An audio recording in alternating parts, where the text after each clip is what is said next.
নমস্কার, আমি সঞ্চিতা। এই ব্লগটি ছিল রামনবমী দিন। আপলোড করতে অনেকটা দেরি হয়ে গেছে, বুঝতে পারছি। এটা হচ্ছে শিলিগুড়ির রামনবমী, খুব সুন্দর হয়। একবার এসে দেখে যেতে পারো, খুব সুন্দর হয়। হ্যাঁ জানি, সব জায়গাতেই খুব ভালো হয়। আর আমরা তো খুবই মজা করেছি, খুব আনন্দ পেয়েছি, খুব মজা হয়েছে। প্রত্যেকবারই আমরা যাই। আর এখানের প্রদর্শনগুলো খুব সুন্দর ছিল। এখানে রাম, সীতা, লক্ষ্মণকে যে সাজিয়েছে না, জাস্ট কি বলবো, একদম মানে সামনে থেকে মনে হচ্ছিল যেন সত্যি দাঁড়িয়ে আছে। সামনে থেকে একদম হুবহু মনে হচ্ছিল, খুব ভালো লাগছিল দেখতে।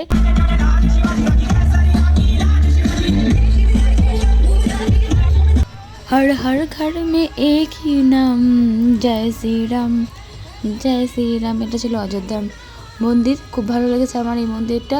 এখানে স্ট্রাকচারটা খুব সুন্দর বানিয়েছে। আরে দেখো, এটা একটু বিকেলের দিকে ছিল। অনেক লোকের সাথে দেখা হলো, অনেক চেনা জানার সাথে দেখা হলো। খুব ভালো লাগলো, খুব ভালো কাটলো, খুব আনন্দে কাটলো দিনটা। আর সেই দিন যেন একজনের অনুষ্ঠান নয়, গোটা শহরবাসীর অনুষ্ঠান, গোটা জগতের অনুষ্ঠান। এত আনন্দ, সব থেকে শুধু দেখেই একটা আলাদা ভাইবস, আলাদা একটা এনার্জি কাজ করবে।